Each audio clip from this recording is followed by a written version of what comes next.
जूनची मदत आम्हाला अमान्य, आत्ताच्या आत्ता कर्जमाफी करा. तर दयावान सरकारचा अजूनही अभ्यास सुरू. उद्धव ठाकरेंचा सरकारवर हल्लाबोल.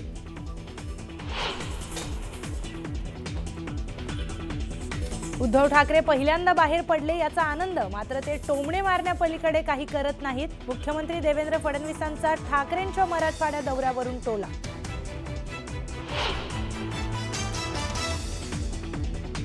सोलापुरातील मोहोळमध्ये केंद्रीय पथकाकडून काळोखात चक्क टॉर्च घेऊन नुकसानग्रस्त शेतीची पाहणी.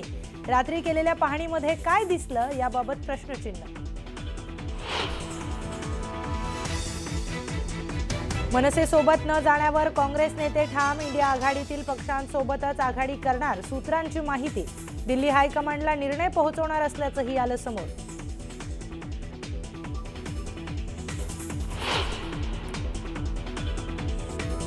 स्थानिक स्वराज्य संस्थांच्या निवडणुकीच्या पार्श्वभूमीवर उपमुख्यमंत्री एकनाथ शिंदे ॲक्शन मोडवर. कोल्हापूरमध्ये गटप्रमुखांचा मेळावा घेत फुंकणार निवडणुकीचं रणशिंग.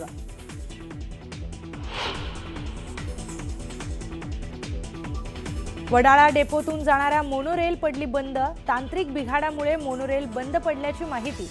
ट्रायल रन सुरू असताना ही घडली दुर्घटना.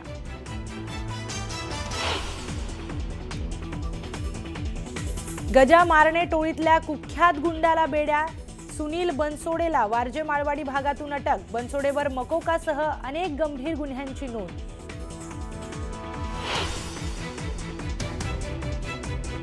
महिला मांत्रिकाकडून आयटी इंजिनियरची फसवणूक. मुलींना असलेला दुर्धर आजार बरा करण्याचं आश्वासन देत उकळले 14 कोटी रुपये. आरोपी वेदिका पंढरपूरकरवर गुन्हा दाखल.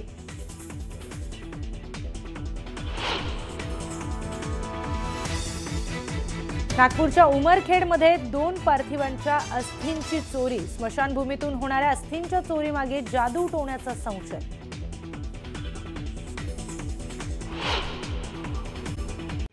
उपस्थित सर्व शेतकरी बांधवांनो आणि भगिनींनो, मी कोणताही राजकीय प्रचार करायला आलेलो नाही, कारण तुम्ही सगळे जण आता कंटाळलात.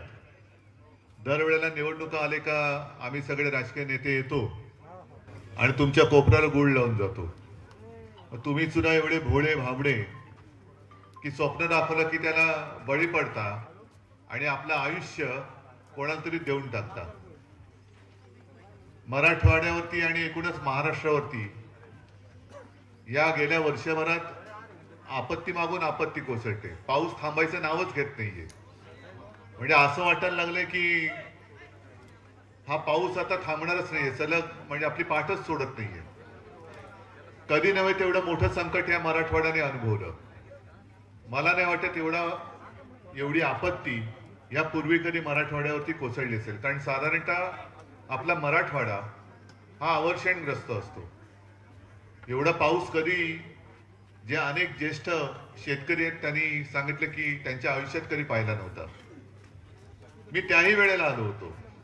साधारणतः पहिला जो मोठा पाऊस झाला त्याच्या 3ऱ्या का 4थ्या दिवशी मी मराठवाड्यात आलो होतो. माझ्या दौऱ्याची टिंगल केली गेली, ठीक आहे, आणि मी तुमच्याशीच बोललो, शेतकऱ्यांशीच बोललो.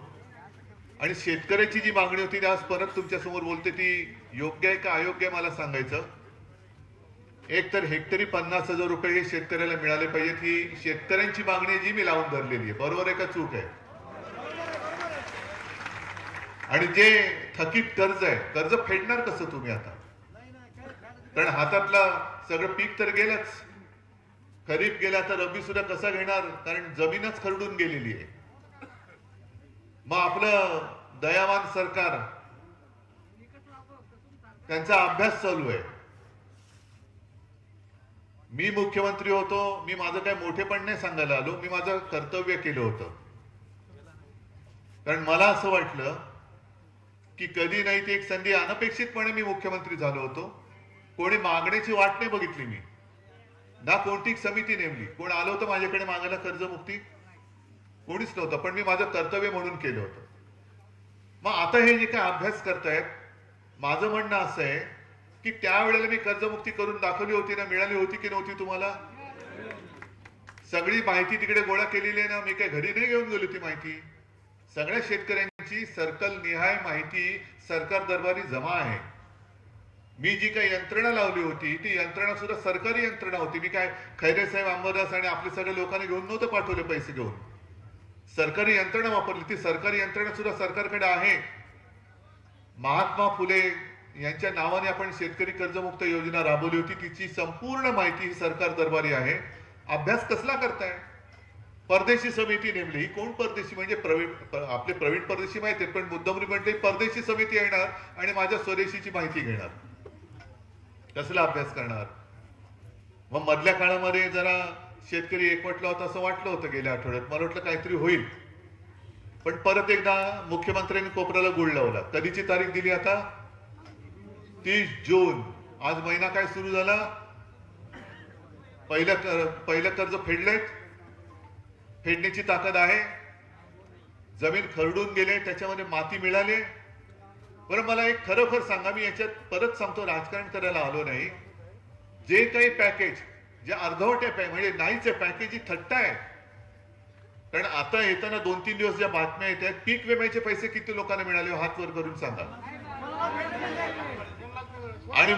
आणि मला जे काही अज्ञान आहे, मी कधी लपवत नाही, मी माहिती घेतो. साधारणतः मला सांगा कोणीतरी एकाने की कोणी पीक विमा इकडे भरला होता, त्याची माहिती घेतली होती, भरलाय? मग आता तुम्ही ज्याने भरलाय त्यांनी सांगा, तुम्हाला तुमच्या नुकसानीपायी किती पीक विम्याची रक्कम मिळायला पाहिजे होती? नाही मिळायला किती पाहिजे होती? अरे नाही, पण मला रक्कम सांगा ना, मग मी पुढचं बोलतो. पण साधारणतः रक्कम किती?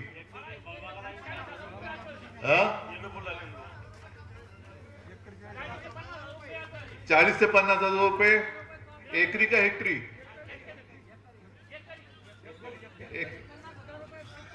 बरोबर आहे ना. 50 हजार रुपये कापसाला, सोयाबीनला वेगळे,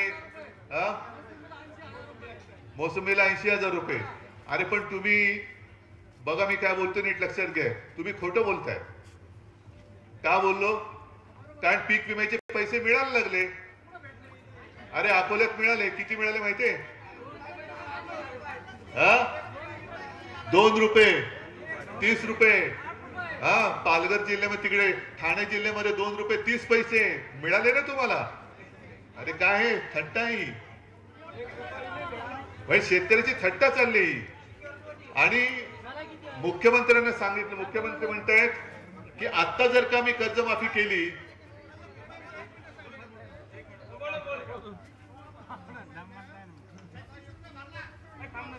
थांबा जरा मोठ्याने बोला. 89 रुपये किती मिळायला पाहिजे होता? भाई जेवढे तुम्ही भरले, आता ज्याने 6 रुपये आले. बँकेचं स्टेटमेंट आहे. आणि मुख्यमंत्र्यांनी एक अजब शोध लावलाय. म्हणजे मी कर्जमुक्ती केली होती, मी हा विषय नाही बघितला, पण मुख्यमंत्री म्हणतात आता जर का कर्जमाफी केली तर बँकांचा फायदा होईल. आता मला हे कोणीतरी गणित सांगायचं, बँकांचा फायदा होऊ न देता कर्जमाफी कशी करतात? आणि आता जर का कर्जमाफी किंवा कर्ज नाही फेडलं तर पुढचं कर्ज तुम्हाला मिळणार का? खरीपाचं कर्ज मिळणार का? आणि जर मिळालं आणि 30 जूनला जर का ते कर्जमाफी करणार असतील तर मग 30 जून पर्यंतचे हप्ते तुम्ही फेडायचे की नाही फेडायचे?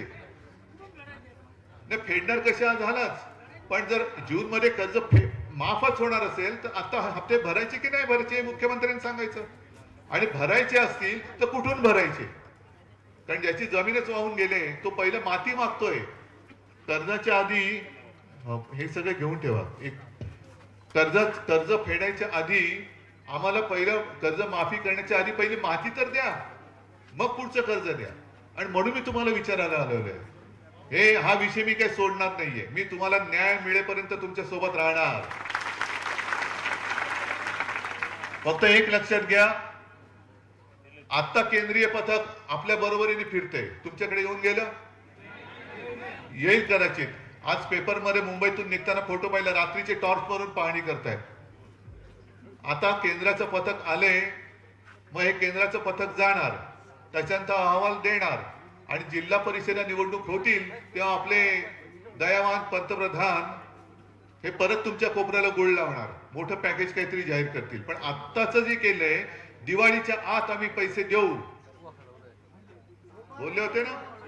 दिवाळी होऊन गेली, आता ती काय दुसरं तुळशीचं लग्न ज्याला म्हणतो ते पण होऊन गेलं. हा, पैसे मिळणार कधी? म्हणजे नुसतं पंचांग काढतायत, मुहूर्त मागून मुहूर्त काढतायत, पण मदतीच्या नावाने ठणठणाट. म्हणून मी तुम्हाला सांगायला आलो की आम्ही तुमच्यासाठी आहोत, पण जेव्हा आम्ही एखादं आंदोलन तुमच्यासाठी रस्त्यावरती उतरू तेव्हा तुमची सोबतही लागणार आहे, तुमची साथ लागणार आहे. एक 8-15 दिवसापूर्वी छत्रपती संभाजीनगरमध्ये मोर्चा काढला होता. आता एक ठराविक मुदत, मी तर म्हणेन आम्हाला जूनची मुदत मान्य नाही, आत्ताच्या आत्ता कर्जमुक्ती करा. तातडीने 50,000 रुपये हेक्टरी द्या. आणि ते केलं नाही तर तुमच्या निवडणुका तुम्ही लावताय. आता निवडणूक काढून घेण्यासाठी म्हणून आज जूनचा वायदा केलेला आहे, कारण नगरपालिका परिषद यांच्या त्यांनी आचारसंहिता लावली, म्हणजे तिकडे काय बोलायचंच नाहीये. आणि मग तिकडे जिंकल्याचा आविर्भाव केला, कारण मतचोरी हा सुद्धा विषय पोहोचलाय की नाही तुमच्यापर्यंत. म्हणजे एकतर खोटं बोलायचं. अजित पवार तर बेधडक सांगतायत की आम्हाला जिंकायचं होतं म्हणून आम्ही कर्जमाफी बोललो, पण आम्हाला पण अडचणी आहेत. आणि तुम्ही जर हातपाय हलवा ना, कोणाला सांगताय तुम्ही? अन्नदात्याला सांगताय. जो हातपाय हलवून सुद्धा आता आपत्ती अशी आली की तो हलवणारा हात त्याला कपाळावर मारून घ्यावा लागतोय, त्याला तुम्ही सांगताय हातपाय हलव. मग तुम्ही काय हलवताय? नाही, म्हणजे सरकार हलवताय ना तुम्ही, असं मला म्हणायचंय. तुम्ही असं, मी बघा, मी वेडवाकडे काय बोलत नाही, मी फक्त असंच म्हटलं अजित पवारांना की तुम्ही सरकार हलवताय ना, एवढंच माझं म्हणणं होतं. पण आज तो शेतकरी हताशपणाने बसलेला आहे. आज तुमचं कर्तव्य आहे की अडल्या नडल्या शेतकऱ्याला आत्ता जर का या संकटाच्या खाईतून बाहेर काढलं नाही तर तो पुन्हा उभा कधी राहणार नाही. आणि म्हणून मी परत एकदा तुम्हाला वचन द्यायला आलेलो आहे की हे पॅकेज आता त्यांनी जाहीर केले ते तर आपल्याला मान्य नाहीच आहे, पण निदान ते जाहीर केलंय ते तरी द्या ना. मध्ये ते जे काय बोलले होते की खरडून गेलेल्या जमिनीला 3 का 3.5 लाख रुपये मनरेगातनं देणार, 3.5 लाख रुपये. आणि मी त्यांना सांगितलं की ठीक आहे, आम्ही बाकीच्या मागण्या तूर्त बाजूला ठेवतो, पण त्या 3.5 लाखातले 1 लाख रुपये तरी दिवाळीच्या आत माझ्या शेतकऱ्याच्या खात्यात टाका. बाकीचं पुढचं बघू आम्ही. पण तेही नाही, हेही नाही. मनरेगा म्हणजे तुम्ही मेहनत कराल, त्या मेहनतीचे रोजगार हमी योजना आहे ती, त्यातले पैसे तुम्हाला देणार. हे असं थोतांड खोटं बोलणारं, मतचोरी करणारं. मतचोरी म्हणजे एक खोट्या थापा मारून पण मतांची चोरी, आणि याद्यांमध्ये घोळ करून सुद्धा मतांची चोरी. या सरकार विरुद्ध आता आपल्याला एकवटावंच लागेल. म्हणून मी सगळ्यांना नेहमी सांगतो की तुम्ही शेतकरी म्हणून एकवटत नाही तोपर्यंत तुम्हाला कोणी न्याय देणार नाही. शेतकरी म्हणून एकवटवा. शेतकऱ्याची ताकद, अरे तुम्ही त्या मातीतनं कोंब फोडता तर शेतकरी, या सरकारला पाजर नाही फोडू शकत, या सरकारला पाजर नाही फोडू शकत. शेतकऱ्याची ताकद काय असते ती दाखवून द्या पहिली, आणि ती दाखवण्यासाठी आम्ही तुमच्या सोबत आहोत. तुम्ही काळजी करू नका, बाकी कोणी येऊ न येऊ. मी आज मत नाही मागायला आलो, मी तुमच्याच लढ्यासाठी तुमची साथ मागायला आलेलो आहे. लढा तुमचाच आहे, लढणार, न्याय मिळवून देणार. आणि हे जे काय आता विम्याचे पैसे वगैरे जे काही येतात नाही, आता हे जसं दिलं 6 रुपये मिळाले, 3 रुपये, हे सगळं एकत्र करून आपल्या इथल्या कार्यकर्त्यांना द्या. दत्तांची काय ओळख करून द्यायची गरज आहे? आता त्यावेळेला लढलो होतो, बाहेरून मतदार आणले आणि पराभव केला आपला. तुम्ही असेच बसलात. 20,000 मतदार, हे मतचोरी बोलतो ती हीच. बेधडकपणाने सांगतायत कोण काय वाकडं करणार. बाहेरून 20,000 मतदार घेऊन आलो आणि आम्ही जिंकलो. अरे लाज वाटली पाहिजे, लाज वाटली पाहिजे अशा आमदाराला. बरं आता बसलाय तर बसलाय, दे ना माझ्या शेतकऱ्याला काहीतरी दे. पण काळजी करू नका, ठीक आहे, सरकार येतं सरकार जातं, पण तुम्ही आणि आम्ही जागच्या जागी राहतो. आम्ही तुमच्या सोबत आहोत आणि तुम्हाला न्याय मिळवून दिल्याशिवाय राहणार नाही. फक्त या सगळ्या गोष्टी ज्या ज्या तुम्हाला अनुभवाला येतील, हो ते आता दत्त गोरडे बोलले ना, प्रशासनाच्या सगळ्या गलथान कारभारामुळे महापूर येऊन गेला. म्हणजे एक तर आसमानी, खाल्लं सुलतानी, आणि यानं आपली खुर्च्या काही सोडत नाही. म्हणजे आज मी मराठवाड्यात फिरतोय, मुख्यमंत्री कुठे आहेत? कसं आहे बा? आहे ना बिहार मध्ये. आणि तिकडे बिहारमध्ये सांगतायत की माननीय पंतप्रधानांचं सगळ्या राज्यांवरती प्रेम आहे, महाराष्ट्रावरती पण प्रेम आहे, पण सगळ्यात जास्त प्रेम पंतप्रधानांचं हे बिहारवरती आहे, हे आपल्या महाराष्ट्राचे मुख्यमंत्री सांगतायत तिकडे. अशा पक्षाच्या हातात आपण आपला महाराष्ट्र दिलाय, ह्याची जरा एक जाणीव ठेवा. यांच्याकडनं न्यायाची अपेक्षा करू नका. आपल्याला स्वतःला म्हणजे तुम्हाला सगळ्यांना हे सरकार ताब्यात घ्यावं लागेल आणि ते घेण्यासाठी शेतकरी म्हणून एकवटा आणि ती जी काही ताकद आहे तिची वज्रमूठ जर लवकरात लवकर सरकारने हे आपलं जे मागणं आहे कर्जमुक्ती ही एकदा जोरात बोला, कर्जमुक्ती 50,000 रुपये हेक्टरी आणि ते मिळत नाही तोपर्यंत सरकारला दार उघडं करायचं नाही, सरकारला दाराच्या बाहेर ठेवायचं. मंजूर? मग ठीक आहे, आम्ही तुमच्या सोबत आहोत आणि जेव्हा मी तुम्हाला आंदोलनासाठी हाक मारेन त्यावेळेला मात्र प्रचंड संख्येने तिकडे तुम्हाला यावं लागेल आणि मग तुम्हाला मी न्याय मिळवून दिल्याशिवाय राहणार नाही. ठीक आहे, सगळ्यांना धन्यवाद देतो. जय हिंद, जय महाराष्ट्र.